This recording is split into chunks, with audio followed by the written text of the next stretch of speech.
ఈ హ్యాండ్సెట్ వచ్చేసి Poco C51. Graphic అయితే వస్తుంది, లైటింగ్ రావట్లేదని ఒక టెక్నీషియన్ బ్రదర్ మన దగ్గరికి పంపించారు. చూడండి మదర్ బోర్డ్ని ఏ విధంగా అయితే డ్యామేజ్ చేశారో. ఫస్ట్ మనం క్లీన్ చేద్దాం.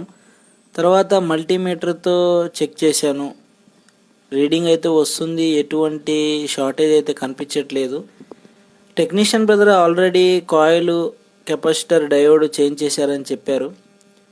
నేను డెడ్ బోర్డ్ తీసుకొని దాంట్లో కెపాసిటర్, కాయిల్, లైటింగ్ సెక్షన్ నుంచి తీసుకొని చేంజ్ చేశాను. మదర్ బోర్డ్ని క్లీన్ చేసి మల్టీమీటర్తో చెక్ చేశాను. ఎనోడ్ లైన్ అయితే మిస్ అయిపోయింది. కాయిల్ వరకు అయితే రీడింగ్ వస్తుంది, తర్వాత కనెక్టర్ వరకు రావట్లేదు. కనెక్టర్ నుంచి కాయిల్ వరకు ఒక జంపర్ అయితే వేశాను. ఇప్పుడైతే సక్సెస్ఫుల్గా లైటింగ్ అయితే రావాలి. యూవీ మాస్క్ అప్లై చేశాను. మదర్ బోర్డ్ ఫిక్స్ చేసి ఫోన్ ఆన్ చేద్దాం. చూడండి ఫ్రెండ్స్, పర్ఫెక్ట్గా లైటింగ్ అయితే వచ్చింది. Thank you.